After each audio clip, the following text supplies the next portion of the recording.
하나님의 말씀은 야고보서 4장 1절에서 12절입니다.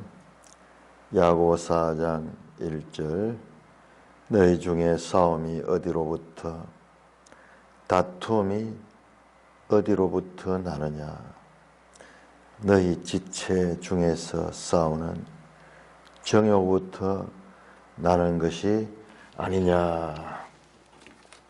너희는 욕심을 내어도 얻지 못하여 살인하며 시기하여도 능히 취하지 못함으로 다투고 싸우는도다.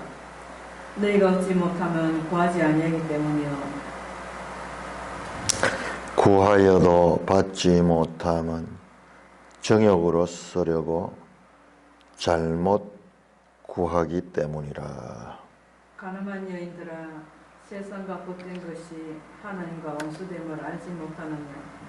그런즉 누구든지 세상과 곧이 되고자 하는 자는 스스로 하나님과 원수되는 것이니라.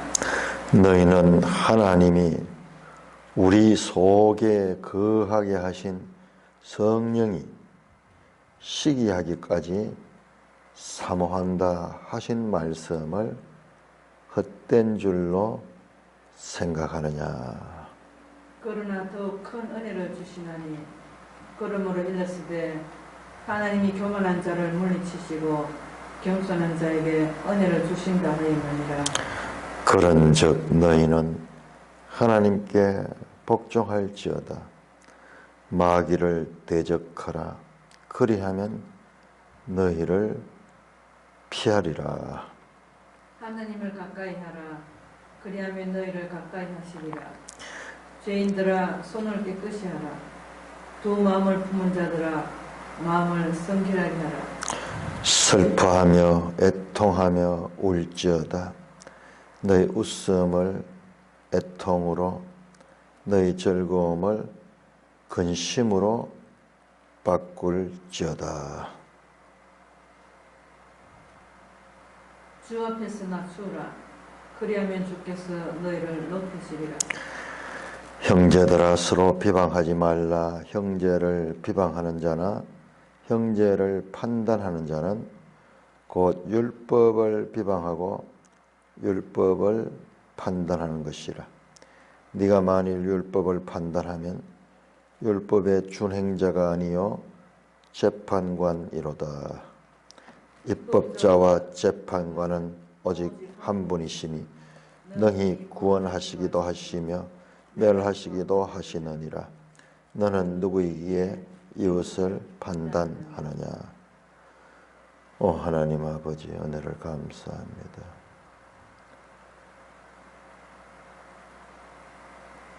하나님의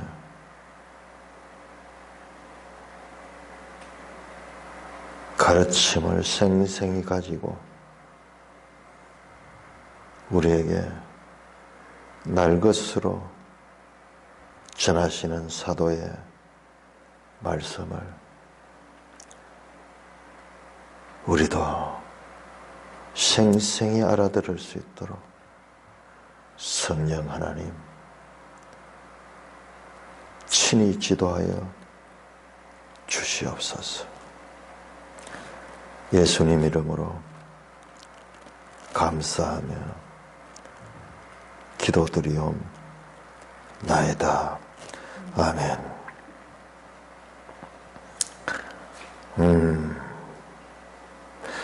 자, 너희 중에 싸움이 어디로부터 다툼이 어디로부터 나느냐. 원인이 뭐냐 말이야. 왜 싸우고 왜 다투느냐. 자, 이 말씀도 앞절과 앞단락과 연결이 되는 내용입니다. 자, 3장 14절에서 16절에 보면 시기와 다툼, 마음속에 독한 시기와 다툼이 있다. 그것은 뭐냐? 그것은 지혜가 아니다. 그것은 하나님의 지혜가 아니고 그것은 세상의 지혜고 그것은 마귀로부터 나오는 거다. 그러면서 16절에 다시 시기와 다툼이 있는 곳에는, 자 4장 1절에 시기와 다툼으로 연결됩니다. 4장 1절에 다툼이 나오고 4장 2절에 시기가 나옵니다. 자, 그러므로 자, 이 4장에서는 자, 마음속에 시기와 다툼이 있다고 3장에서 말씀. 마음이 뭐냐? 마음에서 시기와 다툼, 이거는 우리의 내부로부터 나오는 거예요. 이것은 자기로부터 나오고 땅에 속한 것이고 세상의 것이고 이것은 귀신의 것이다. 이거는 귀신은 마귀의 졸개들이거든요. 뒤에 보면 이제 대장이 나옵니다. 이게 점진적으로 그렇게 나와요. 그러니까는 우리 속으로부터 나왔지만은 이것은 궁극적으로는 어디냐? 마귀로부터 나오는 것이고, 이와 같은 시기와 다툼이 이 세상에 보편적으로 깔려져 있다. 참 엄청난 이야기예요. 엄청난 이야기. 아랫게 전자매님이 이 내용을 듣고, 이거는 신앙 문제만 아니라 삶 전체가 이렇다. 삶 전체가. 아니라 다를까 우리가 한번 생각해 보자고. 우리가 개인으로 경험하는 삶은 참으로 좀 단편적이에요.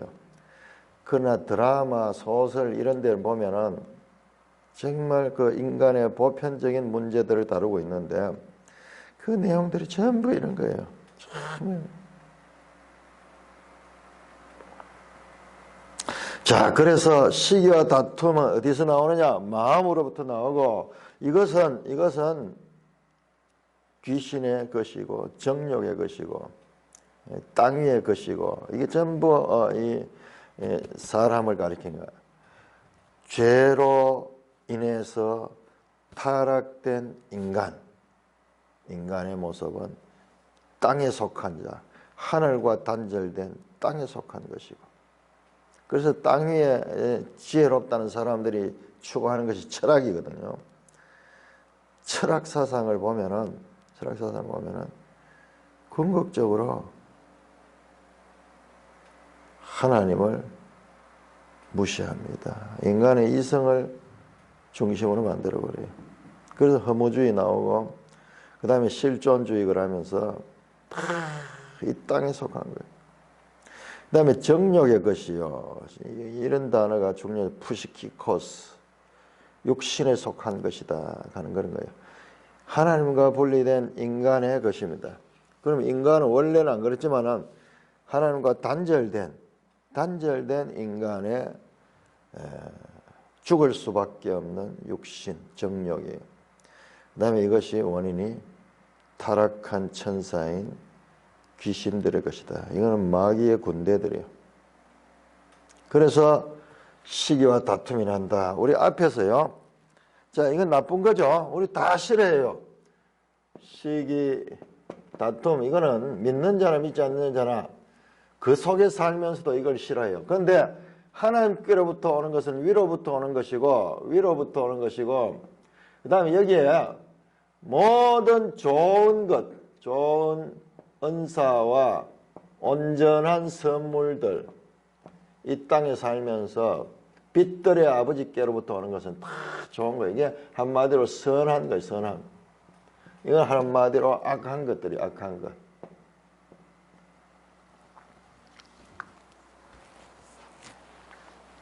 자, 그 이야기가 연결됩니다. 이걸 분명히 알아야 됩니다. 자, 그리고 이 말씀이 이 3장 이 말씀이 더 거슬러 올라가면은 이것이 1장 13절 14절까지 다시 돌아갑시다. 자, 1장 이 야고보서 엄청난 내용입니다. 1장 13절 14절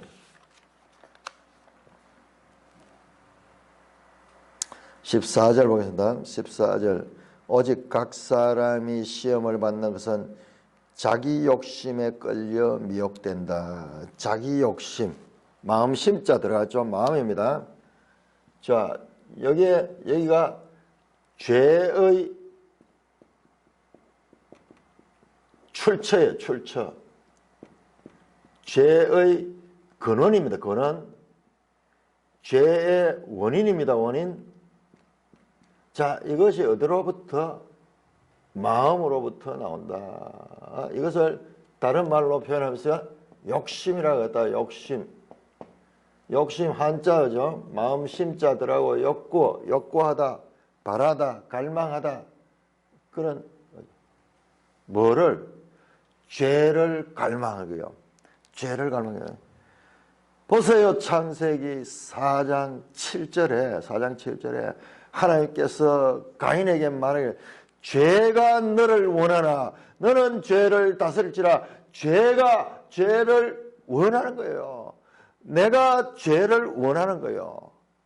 죄가 나를 원하는 거예요. 서로 죄와 우리가 서로 혼연일체가 된 거예요. 내가 죄고 죄가 낸 거예요. 이 두 가지가 불가분리인 거예요. 이거를 세상은 알지 못하는 거예요. 이것은 그야말로 인간의 모든 문제의 원인인데 세상의 철학은 이걸 알지 못하는 거예요. 여기서 출발하면은 그러면은 이 문제 해결은 이 문제를 해결하는 건데 세상 철학은 알지 못해요. 그러나 하나님은 이걸 분명히 알기 때문에 죄 문제를 처리하기 위해서 예수 그리스도가 오신 거예요. 예수 그리스도 오신 거예요. 그러면은 이것은 자연히 치료되는데 이거를 치료하지 않고 이 정상만 치료하니까는 이게 아무리 해도 안 되는 거예요. 안 되는 거예요. 자, 이게 중요합니다. 야고보서의 가르침 가운데 가장 중요한 가르침이에요. 자, 여기서 출발합니다. 자, 그래서 4장 1절에 싸움과 다툼이 어디서 나냐? 너희 지체 중에 싸우는 정욕으로부터 나는 것이 아니냐? 다시 한번 확인합니다. 정욕으로부터 난 게 아니야. 정욕. 정욕이라고 표현했다. 앞에는 또 욕심이라고 그러는데 정욕이라고 해버리니까는 또 헷갈려버려요. 자, 정욕은 헬라어로 헤도나이예요. 이것이 우리말로는 이 정욕으로 번역했는데 이게 쾌락을 추구하는 거. 헤도니즘 그러면 철학에서 쾌락주의예요. 쾌락주의. 그러니까 정욕, 자기 자신의 어떤 그 성적인 이런 것이 좀 강해. 여기는. 그냥 욕심이 그거는 뭐냐? 그러면 욕심은 뭐하고 강하냐? 그러면 이거는 아주 육신적인, 성적인 그런 욕망들 또는 탐욕, 음식을 먹는다든지 이런 우리 몸에 관한 이러한 것들, 내부적인 그와 같은 욕심이고 이 욕심이 어디로 뻗치느냐? 그러면 세상의 권력을 추구하는 권력, 명예를 추구하는 명예죠. 이야, 우리 마음을 해부해서 보여주는 거예요. 이 두 가지는 같은 유의예요. 같은 마음속에 있는 그와 같은 욕망을 가리키는 건데 그것을 더 세분해서 보면은 이것은 성적인 또는 육신적인 음식 같은 거 뭐 이런 거 내 몸을 편하게 하려고 하고 즐겁게 하려고 하는 그걸 위해서 다른 사람을 희생시키기도 하는 그와 같은 죄성이고 요 에피테미아 하는 거 요게 1장 14절에서 나왔던 거예요. 이 에피테미아는 욕심에 대해 바깥으로 향하여 이 세상을 다 지배하려고 하고 자기 이름을 내려고 하고 하는 이와 같은 마음의 상태를 가르치는 겁니다. 그런데 이 정욕이 어디에 있다고? 너희 지체 중에서 싸우는 정욕으로부터 나온다. 너희 지체 중에서. 이 지체라 하는 말은 멜로스 하는 말인데 이 영어 성경에 이렇게 번역해서 member of body, 몸의 부분들이죠. 몸의 구성원들이, 몸의 구성. 사도 바울이 이것을 교회를 가리킬 때 말했었잖아요. 너희는 그리스도의 몸이며 각자는 그 몸의 지체들이다. 고린도전서에서는 구체적으로 말하죠. 누구는 팔이고 누구는 발이고 누구는 다리고 누구는 이빨이고 누구는 뭐 이렇게 하면서 서로 유기적인 관계로 연합되어 있다. 분리되지 않았다. 그때 표현하는 말이죠. 그런데 이것이 바울보다 먼저 사용됐다는 것을 우리가 알아야 돼요. 바울보다 먼저 사용됐습니다. 둘 다 이것들이 어디서 나오냐? 죄로부터 나온다. 죄로부터 나온다. 죄로. 마음이라 했을 때 이 마음 속을 지배하는 것은 이 죄다. 창세기 4장 7절에서 하나님께서 아담에게 죄가 너를 주장하나, 바로 이거예요. 그 말씀 이거예요. 욕심과 정욕으로 너를 이끌어간다. 내가 욕망하는데 그것은 결과적으로는 죄가 너를 욕망하는 거다. 죄가 너를 원하나 너는 죄를 다스릴지라. 그 죄에 끌려다니지 말고 그 죄를 조정할 수 있어야 되는데, 그런데 그게 불가능한 거예요. 불가능. 그래서 에덴의 동쪽을 내가 성경을 자세히 보니까는요, 창세기 3장에서도 동쪽으로 쫓겨났고요. 가인이 만들어낸 것도 동쪽이에요. 동쪽. 계속 동쪽. 한편으로 보면 이 동쪽은 동쪽으로 돌아가면은, 동쪽에서 다시 돌이켜서 가게 되면은 거기가 바로 에덴으로 들어갈 수 있는 것이에요. 동쪽에 문이 있었던 것 같아요. 동쪽으로부터 쫓겨나서. 나중에 성막 보면 성막 문이 동쪽에 있거든요. 가서 바로 이것이 바로 에녹이라는 성이잖아요. 그 성에 일어나는 사건들이 뭐예요? 뭐 이와 같은 걸 추구하는 거예요. 이와 같은. 이야, 놀랍다. 이런 것을 추구해서 나오는 그와 같은 음악이라든지 예술이라든지 이러한 것들이 여기서 나오잖아요. 바로 에녹 땅에서 나오잖아요. 에녹, 가인의 땅, 에덴의 동쪽, 에덴 동쪽 그 도시 이름을 에녹이라 정했더니 또 이름이 또 너무 비슷하네요. 아담의 7대손 에녹은 하늘로 성천했지만 이것은 죄가 지배하는 땅이에요. 그래서 여기에서 유발 같은 사람들이 만드는 게 뭐냐? 악기 만드는 것과 그 다음에 무슨 영화, 연극, 예술, 문화 이걸 해서 정 뭐예요? 자기를 위로하고 자기를 쾌락해 하고 그와 같은 것이고, 무기를 만들어내고 산업을 발전시키고 그것들을 통해서 자신들의 권력욕과 명예욕을 채우고 자신의 육신의 쾌락을 추구하는 그와 같은 문화가, 소위 이와 같은 문화가 도시적으로 발전하잖아요. 도시적으로. 근데 그 결과에서 라멕은 그 가인의 후손 가운데 이 라멕은 폭력의 노래를 부르잖아요. 나에게 조그만 상처라도 입히면 나는 그를 아예 없애버린다. 폭력의 노래를 부르는 거예요. 이 폭력이 노래할 게 아닌데 노래하잖아요. 오늘날 영화나 드라마 보면 전부 특별히 우리 한국 영화나 이런 걸 보면 거의가 이 이야기 이걸 노래하는 거예요. 그 드라마 에덴의 동쪽도 보면은 그 아버지가 그렇게 부당하게 죽임을 당하니까는 그 어머니가 그 아들들한테 계속 잊지 마라. 저놈을 잊지 마라. 네가 나중에 공부를 열심히 해가 법관이 돼가 저놈을 재판하고 저놈을 망하게 해라. 우린 그걸 보고 한편은 선이고 한편은 악이라고 보니 그렇잖아요. 둘 다 악이에요. 둘 다 뭐냐? 여기에서부터 나오는 거예요. 내가 이렇게 당했으니까 나는 다시 이걸 통해 가지고 내가 그를 죽이겠다. 라멕의 노래고, 여기에는 끊임없는 시기와 다툼과 살인밖에 일어나지 않는 것입니다.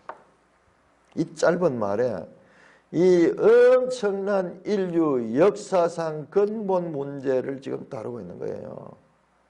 야고보스가.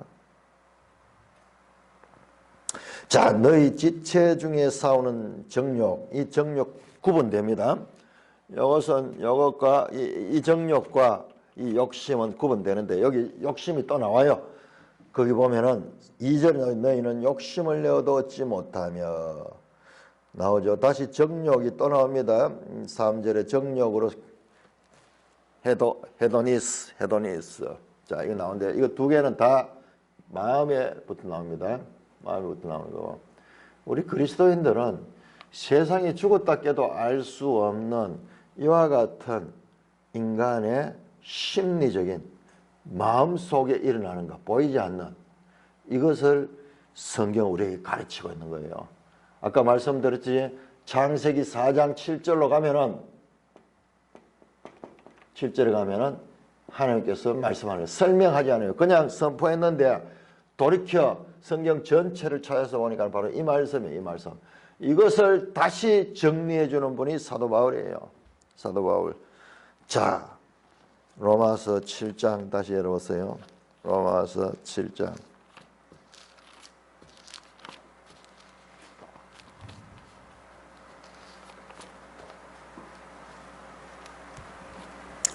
로마서 7장 17절. 로마서 7장 17절. 네, 이것을 자꾸 반복하는 건 정확하게 이해하기 위해서요. 정확하게. 흐릿하게 알면은 능력이 없어요. 자, 7장 17절 보십시오. 사도 바울이 15절부터 봐야 되는데, 내가 행하는 것을 내가 알지 못하니. 자기도 모르는 거예요. 자기 자신을 자기가 모르는 거예요. 그러니까는 자기도 속고 있는 거예요. 그래서 여기에서 야고보서에서 3번에 걸쳐서 자기 기만이네. 자기 기만. 속지 마라, 속지 마라, 속지 마라, 속지 마라. 자기도 속고 있는 거예요. 자기도 속고 있는 거예요. 7장 사도 바울도 알지 못해요. 알지 못해요. 17절에 이제는 그것을 행하는 자가 내가 아니요 내 속에 거하는 죄니라. 21절 내가 한 법을 깨달았노니 이걸 내가 알았다는 거예요. 이거 엄청난 세계 역사를 바꾸는 깨달음이에요. 곧 선을 행하기 원하는 나에게 악이 함께 있는 거야. 그래서 내 속 사람으로는 하나님의 법을 절거하되 내 지체 속에, 여기 지체라는 단어를 썼네요. 한 다른 법이 내 마음과 싸워 내 지체 속에 있는 죄의 법으로 나를 사고는. 이야, 이 두 가지가 이 마음 속에 있다는 거예요. 자, 그런데 여기서 아주 제가 뜻밖의 또 새로운 걸 발견했네요. 그래서 성경은 자꾸 찾아봐요. 지체 속에란 말, 내 지체 속에, 내 지체 속에 member of body, 영어 성경에 이렇게 번역했거든요. 내 몸 속의 지체들 속에. 요걸 내가 앞에서 이야기했죠. 교회에만 적용되는 줄 아는데 아니고 우리 내면을 표현할 때도 내 지체 속이라고 이렇게 표현하는 거예요. 많은 사람들은 지금 이 야고보가 이 말하는 게 교회에서, 교회 교인들 가운데서 싸우는 정욕을 가리키는 건가? 아니면은 자기 개인의 마음 상태를 가리키는 건가? 이걸 가지고 논쟁을 하는데 거의 대부분 생각하기를 당연히 교회라고 생각했어. 교회라고 생각했어. 나도 그렇게 생각했어요. 그런데 야고보서를 보니까 그 이야기 아니에요. 보편적인 이야기, 보편적인 이야기. 특정 교회를 두고선 편지가 아니에요. 야고보서잖아요. 야고보서는 흩어진 12지파에게 보편적으로 보는 거예요. 특별한 교회가 어떤 문제가 있어가지고 그 문제를 해결하는 법을 가리키는 고린도 전후서와 같은 그 배경이 아니에요. 출발이 거기서 출발한 게 아니에요. 그는 뭐냐? 인간의 보편적이고 본질적인 면을 가리키는 책이다. 그렇게 볼 수 있어요. 그건 자세히 보면 처음에 시련도 있고 막 이래가 초대교회가 박해를 당하고 이런 걸로 생각하는데 그거 아니에요. 그거 아니에요. 누구든지 보편적으로 적용되는 이야기를 가리키고 특별히 이 문제를 가리켜주고 있잖아요. 이걸 모르면 뭐냐? 죄의 원인이 하나님께로부터 시작된다는 거예요. 그렇잖아요.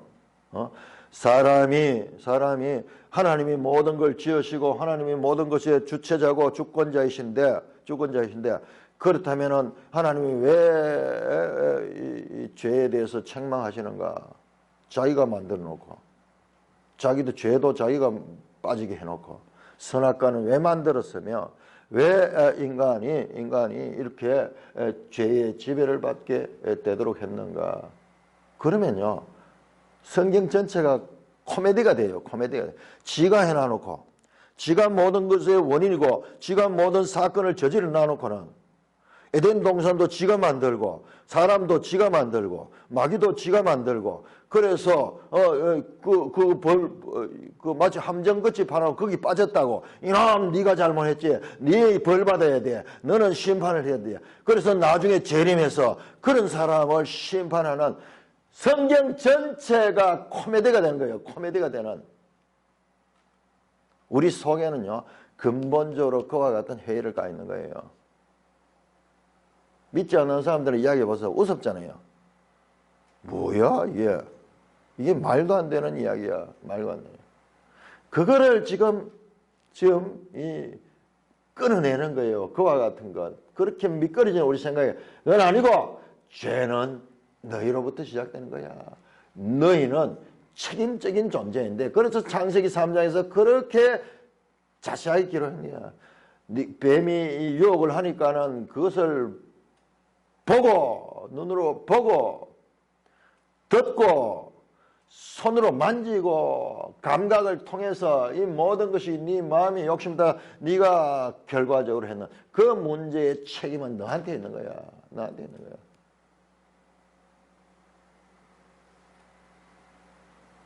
그걸 가르쳐 주는 거예요. 이거는 인류 역사의 최고의 이 지혜가 여기 있는 거예요. 여기. 하나님이 주권자라며 하나님이 모든 것 되신다며 그러면 이 세상의 악과 죄도 이 세상에 속해 있는 건데 그것도 원인이 하나님께 있다. 우리의 이성을 가지고는 당연히 그렇게 미끄러지게 되고 그러다면 신앙 전체가 무너지잖아요. 전체가 무너져. 그게 아니다. 죄는 여기서 나온다. 여기 나온다. 여기 나온다. 그리고 그 출처는 바로 너희 속에 있다. 너희 속에 있다. 너희가 죄인이다. 죄인이다. 죄 사람이다. 그 말이야. 죄인이란 말이 죄의 사람들이다.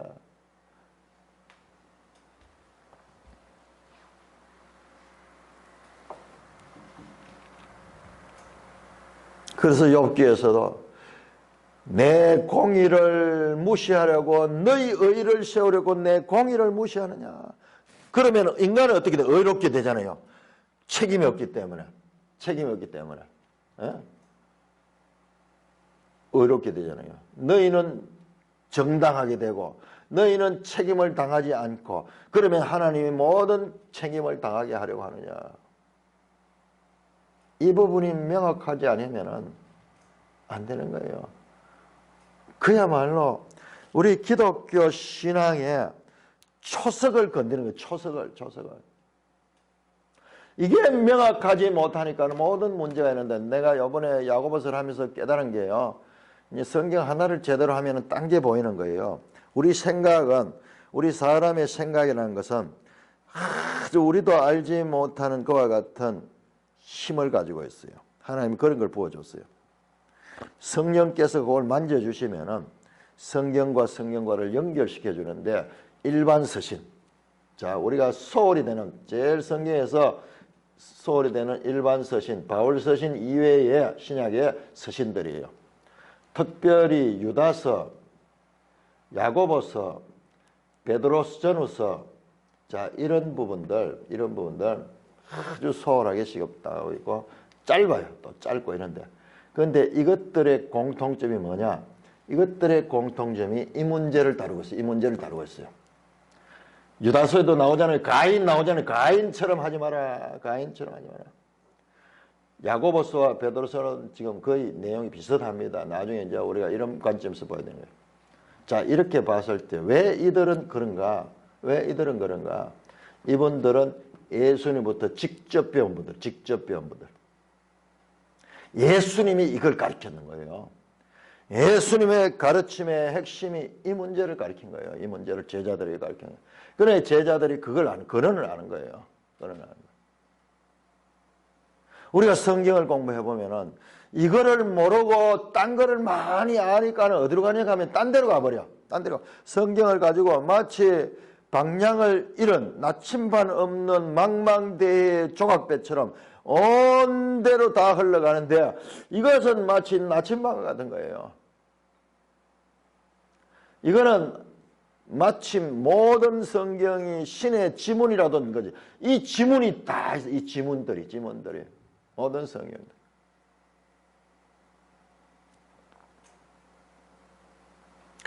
우리가 새롭게 봐야 돼요. 사도 바울은요. 사도 바울은 이 모든 것을 전체적으로 다 정리해가지고 그 지혜를 가지고 정리한 책을 낸 것이고 이분들은 그렇게 하지 않아요. 이분들은 자기들이 받았고 그 당대에 주어진 그런 것들을 줬는데 가장 생생하게 예수께로부터 배웠던 그 가르침을 내놓는다. 그러니까 동일한 거예요. 동일한 거. 자, 이렇게 지금 나오는 거예요. 자, 그러면서 2절에 욕심을 내어도 얻지 못하며 살인하며 시기하여도 능히 취하지 못한다. 살인이 나오죠.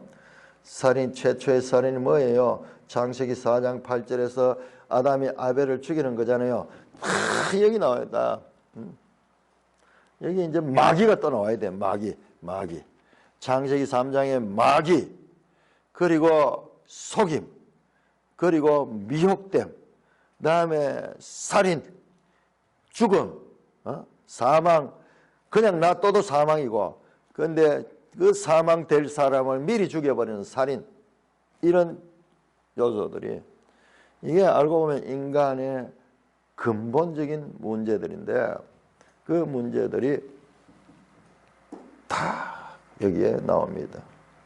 살인하고 시기하고, 이 살인은 직접 죽이는 거지만 예수님은 이걸 어떻게 말합니까? 예수님께서는 이 산상수훈에서 마음으로 미워하는 것도 살인죄와 같으니라. 이 모든 이런 것들이 시기와 다툼은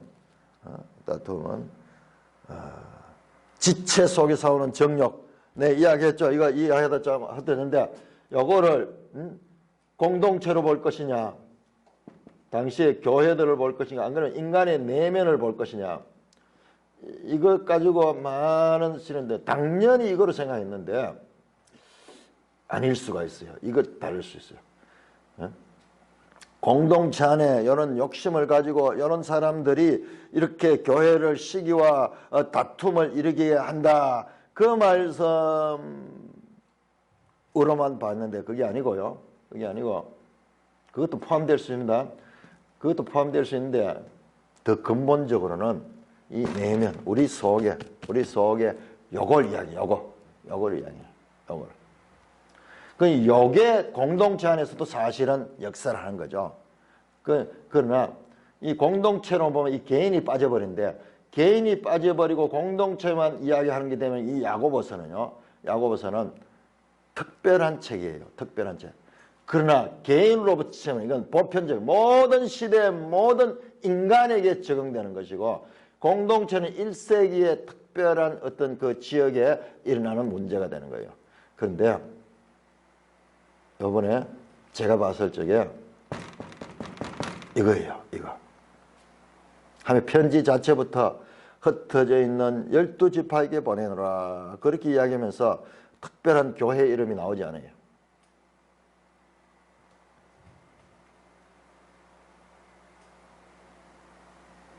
유대인 공동체가 유대인 공동체. 그 유대인들은 이와 같은 걸 알고 있잖아요. 구약 성경을 알고 있으니까는 그것을 지금 해석해 주는 그런 것이다. 그러니까 바울과의 연결성 한번 보세요. 바울과 연결성.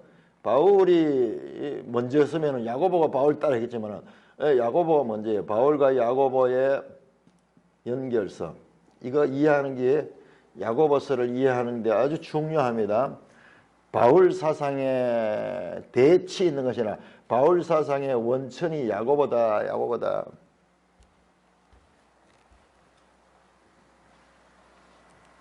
자, 이렇게 여러 가지를 하다 보니까는 또 본문에서 벗어나기 쉬운데, 잠깐 이 본문은 그렇게 큰 이야기를 하는 거예요. 자, 바울은 이것을 육체의 소유라는 갈라디아 5장 17절에서 베드로전서에서 사도 바울은 뭐라고 사도 베드로는 뭐라고 이야기했는지 한번 볼까요? 2장 11절 베드로전서 2장 11절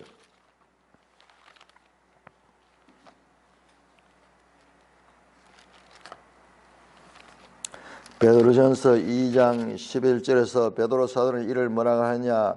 사랑하는 자들아, 거루민과 나그네 같은 너희를 권해 영혼을 거슬러 싸우는 육체의 정욕을 제하라. 요 말이네. 요 똑같네. 육체의 정욕을 제하라. 너희 지체 속에서 싸우는 정욕으로부터 난다. 여기 야고보서는 싸운다 그렇게 표현하고, 영혼을 거슬러 싸우는 같네요. 이 거슬러 싸우는 육체의 정욕을 제하라. 문제는 거기에 있다. 동일한 말씀이에요. 바울이나 베드로나 지금 야고보나 동일한 말입니다. 이것은요, 가인과 아벨 때부터 이 땅에 나타난 일반적 현상이에요. 그래서 그 창세기 4장에 이 살인 사건이 나오고, 그 다음에 그 가인의 후손들의 이와 같은 시기와 다툼의 나라, 그것을 창세기 4장에서 보여주잖아요. 그 결과 죄가 온 세상을 지배하며 하나님은 이 죄된 세상을 심판할 수밖에 없었다.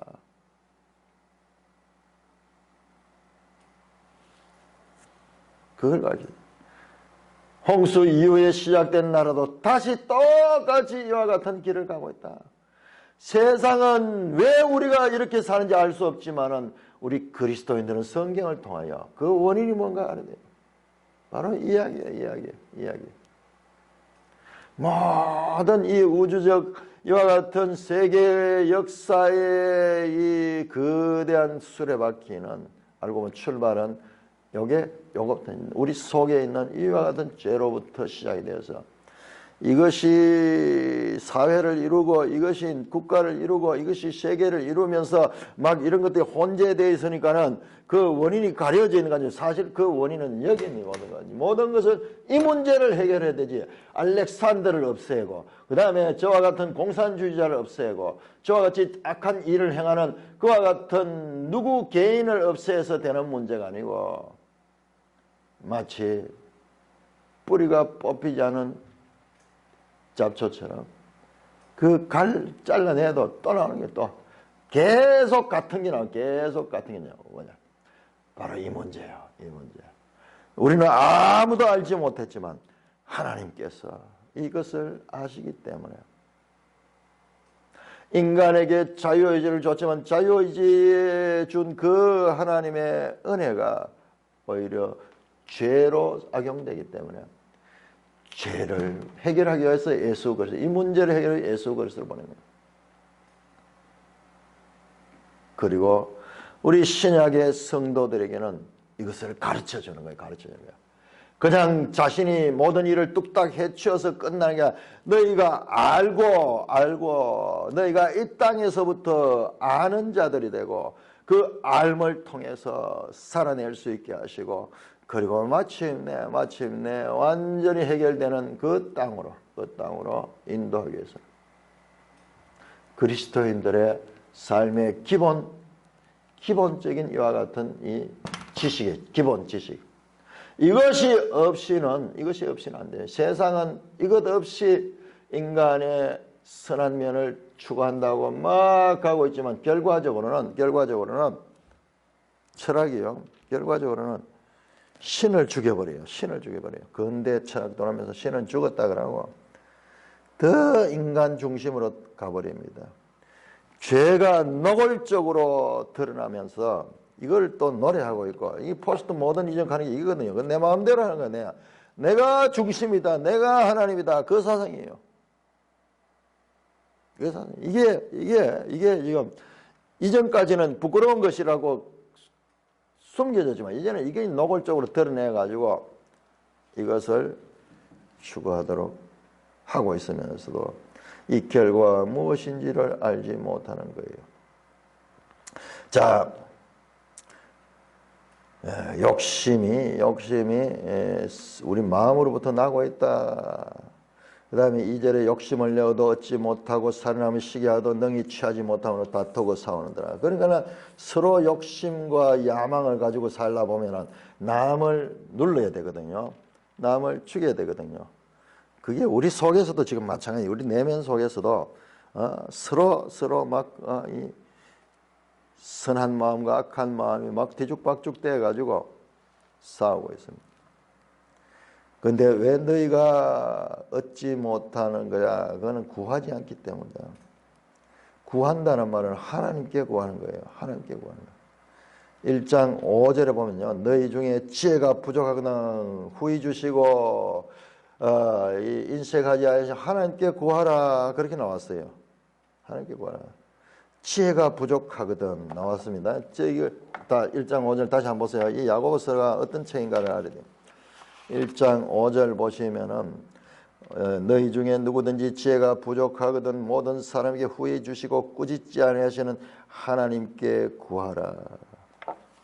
요 지혜가 이 학자들이 이 야고보서를 연구하는데 야고보서의 지혜는 뭐냐 그러면 이게 성령이 성령.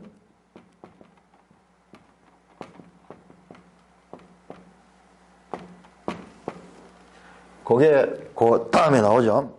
그 다음 절에 나옵니다. 자, 5절에 보면 하나님이 우리 속에 거하 계신 성령이 나와요.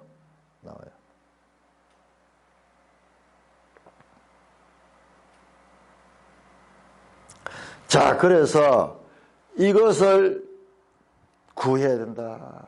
구해라. 하나님께 구해야 된다. 하나님께.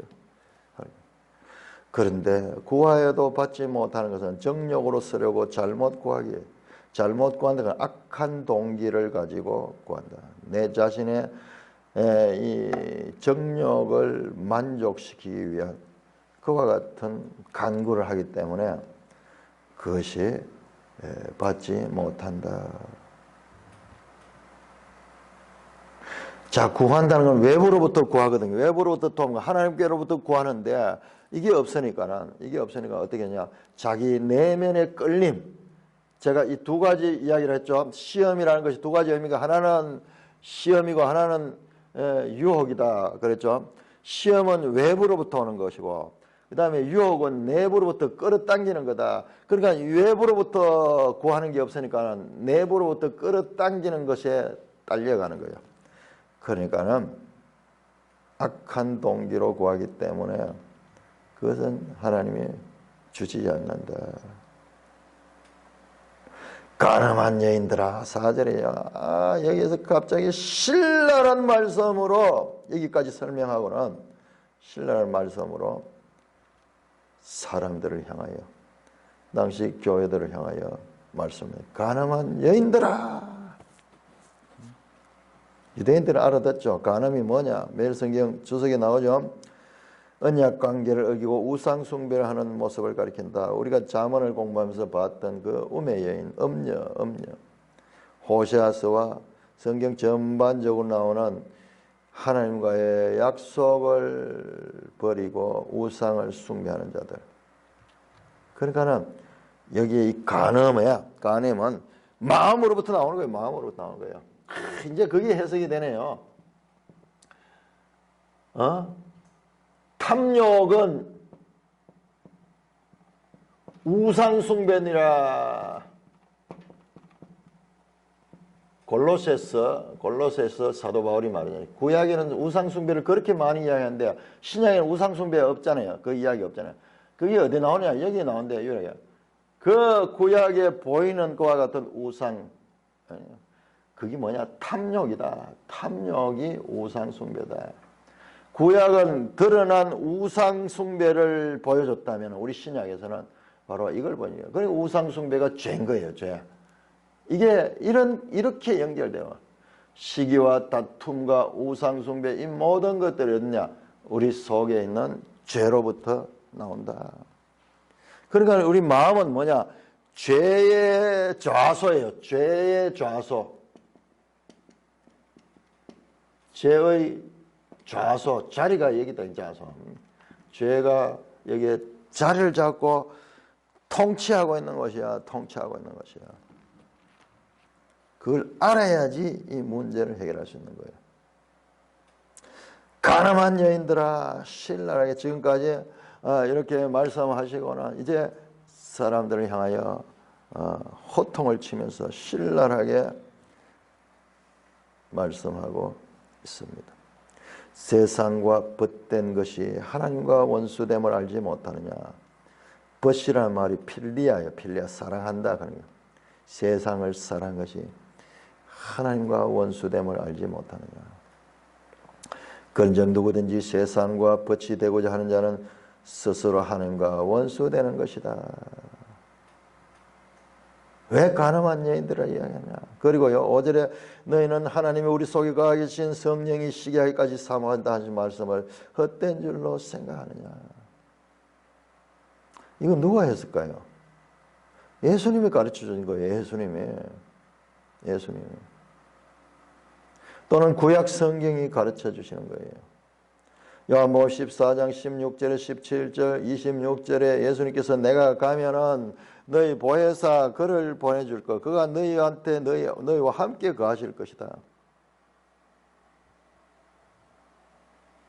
예수님이 요한복음에 하신 말씀이 생생하게 지금 여기 있는 거예요.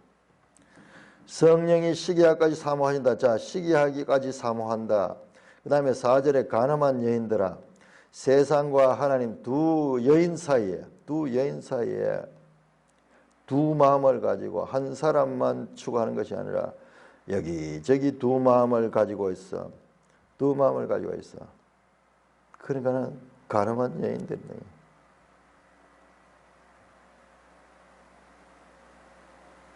성령이 시기까지 사모한다. 시기하기까지 사모한다. 여인으로 비유하면은 여인 앞에 가늠한 여인들은 여인으로 비유하면은 하나님이라는 신랑과 그리고 세상이라는 신랑 가운데서 양다리 걸치고 가늠한 여인들아. 성령이 시기하기까지 사모한다. 이 말씀 해석이에요. 복잡하게 되어 있는데 저는 그렇게 안 봐요. 이건요 구약 성경에 질투 나오냐. 시기, 질투. 하나님은 시기하시는 분이에요. 나는 질투하는 하나님이다.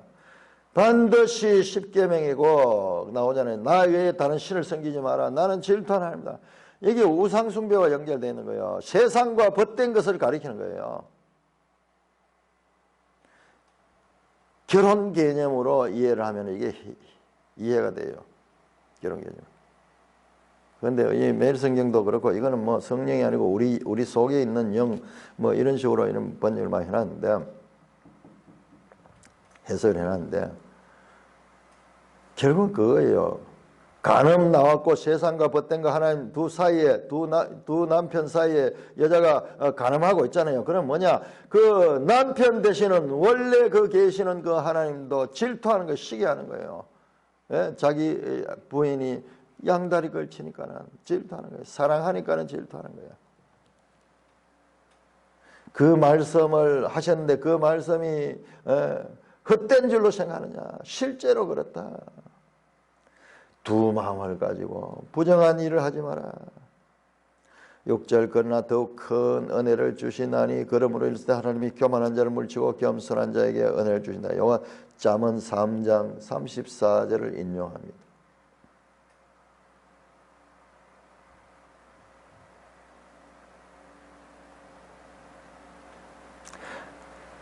세상과 벗된 것은 교만한 자다. 겸손한 자가 은혜를 받는다. 그러므로 너희는 더욱 큰 은혜를 받으라. 그게 뭐냐? 한 여자를 버리고 한 여자를 선택해라. 하가를 쫓아내라. 네 가정에서. 7절 그런즉 너희는 하나님께 복종할지어다 마귀를 대적하라. 그리하면 너희를 피하리라. 베드로전서 5장 8절 9절에 마귀가 우는 사자처럼 너희를 탐욕한다. 보세요.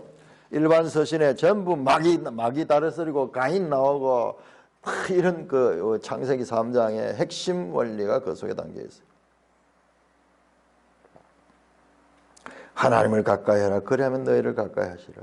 두 여자 사이에서 머뭇거리지 말고 마치 잠언에서 지혜의 여인과 결혼하라, 지혜의 여인을 추구하라 하는 말씀과 똑같이 권면합니다. 죄인들아 손을 깨끗이 하라. 두 마음을 품은 자들아 마음을 성인. 여기 나오잖아요. 두 마음 나오잖아요.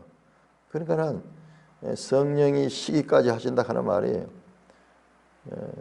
그 신랑 신부 비유로 해야 돼요.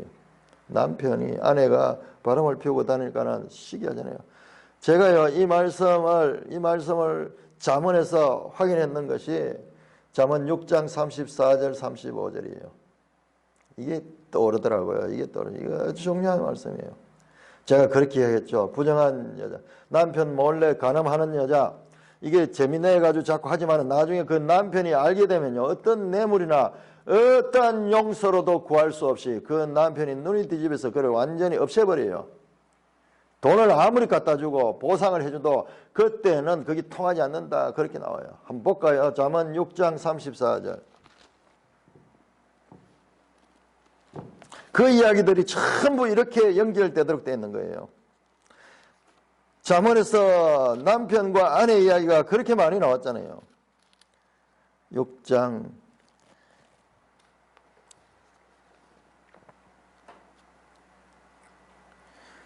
여기 나오네요. 32절. 이 정확하게 그러니까 딱 읽다 보면 뭔가 그 말이 땡길 때 보면요, 성령께서 우리가 이걸 연기해 주는 거예요. 간음하는 이야기 맞네요. 32절 6장 32절 여인과 간음하는 자는 간음한 여인들아. 야고보서 4장 4절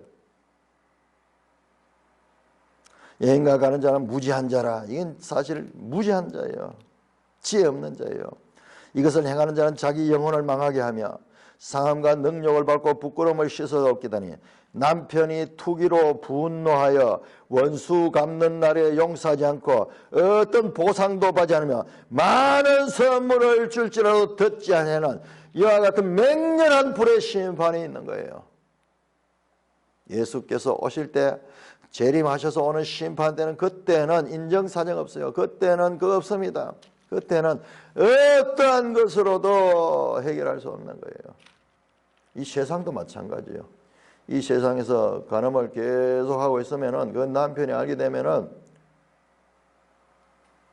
눈이 뒤비지는 거예요. 이성이 작동하지 않는 거예요.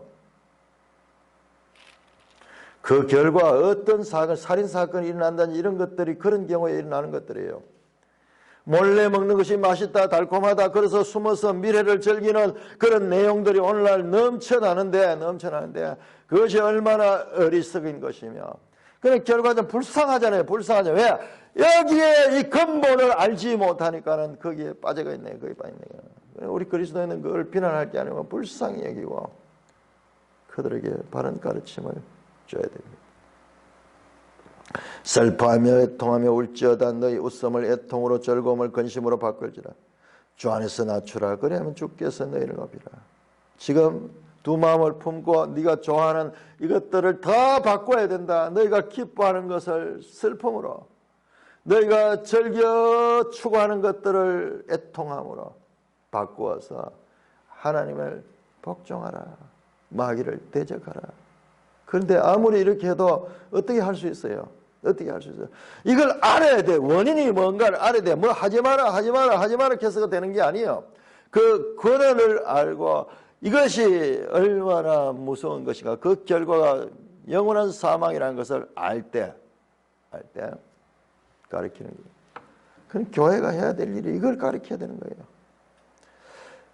자, 11절부터 형제들아 서로 비방하자. 말 문제로 나오는 말. 형제를 비방하고 형제를 판단하다. 여기 또 비방과 판단도 같은 유사어입니다. 유사어입니다. 그것은 왜 그러냐, 왜 판단하지 않느냐. 우리 죄가 있기 때문에 남 판단은 또 너무 잘하잖아요. 그런데 여기서 말씀합니다. 곧 율법을 비방하고 율법을 판단하고, 아니 형제를 판단하는 것과 율법을 비방하고 율법을 판단하는 것이 무슨 관계 있느냐. 그걸 설명합니다. 네가 만일 율법을 판단하는 율법의 준행자가 아니요 재판관이다. 자, 여기에서 율법이 뭐냐 그러면 율법을 여기서 말하는 것은 이 앞에서 나왔던 2장 8절에 나왔던 율법의 여러 가지 있지만은 율법의 최고의 법, 로얄 로우, the law of loyal, the law of loyal, 최고의 법, 최고의 법은 내 이웃을 내 몸같이 사랑하다. 하나님을 사랑하고 내 이웃을 내 몸같이. 이게 신명기 19장 내 이웃을 사랑하라. 마태복음 22장 39절에서 예수님께서 이 말씀을 인용하죠. 이건 율법의 선지자와 율법과 구약성경의 대강령이다.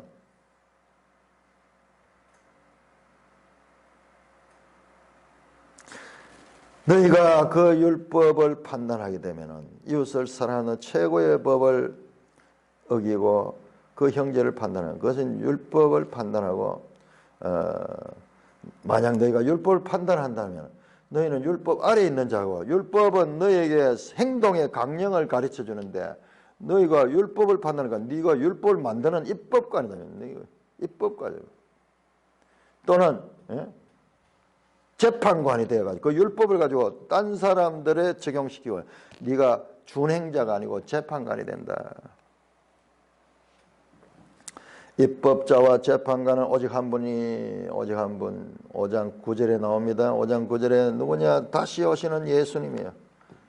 5장 9절에 이렇게 말해요. 형제들아 심판주가 문 밖에 계시니라. 심판주가 심판하시는 주가 오시는 거예요. 그분은 오직 한 분밖에. 그분은 능히 구원하시기도 하고 멸하시기도 하냐. 너는 누구에게 이웃을 판단하냐. 그러므로 너희들은 하나님을 가까이 하고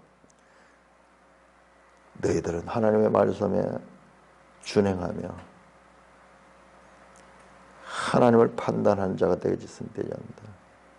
욥기에서 말하더냐. 이 큰 욥기 4장 보면 내 공의를 무시하며 너의 의를 세우려고 하느냐. 피조물이 하나님의 자리에 앉아서 판단자가 되고자 하는 거예요. 피조물이 창조주의 자리에 앉는 모순을 지적합니다. 그러므로 너희들은 하나님을 가까이 하고 손을 깨끗이 하라. 행위를 가리키죠. 손을. 두 마음을 품은 자라. 마음을 성결하게 하라. 한 남편을 선택하라. 지금까지 추구한 걸 다 슬퍼하고 애통하며 울며 너희가 즐거워했던 것들, 좋아했던 것들을 버려라. 바꾸어라. 주 앞에서 낮추라. 그리하면 주께서 너희를 높이라. 나의 무능함을 인정하며 하나님 앞에 굴복할 적에 하나님은 우리를 들어서 유능한 존재, 전능하신 분의 힘을 입는 존재로 바꾸어 주신다는 말씀을 하고 있는 것입니다. 찬송가 463장입니다.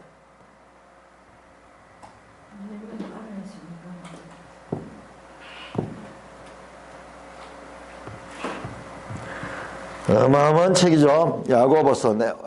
야고보서뿐만 아니라 이 일반 서신들, 소홀히 되고 일반 서신 언뜻 보니까 그래요. 전부 이 문제를 다루죠. 이 문제. 이 문제가 해결이 안 되면 안 돼요.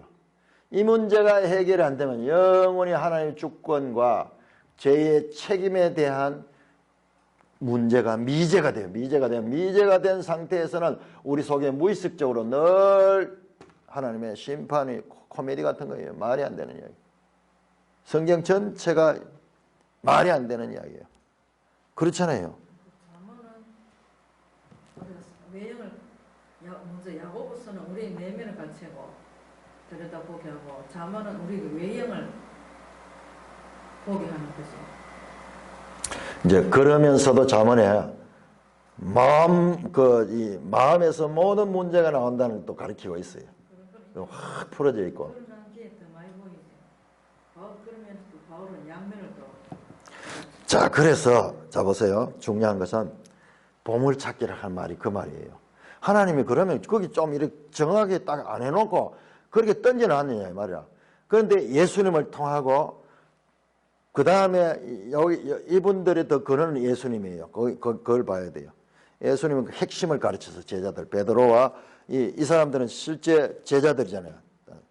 짧은 글을 썼지만 좀 무식하기도 하고 이래서 짧은 글을 썼지만 이 핵심 문제, 요 문제를 다스려. 요게 정확하게 정리 안 되면 예수 그리스도의 구원도 이게 코미디예요. 도저히 믿을 수 없어요. 도저히 공식이 안 나와. 요건 공식과 같은 거예요. 그런데 잠언에는 그냥 흩어져 나와버렸어. 그래서 이게 왜 성경이 되는가 할 정도로. 근데 그거는 뭐 모르겠어. 그래 놔서 성경이 그래.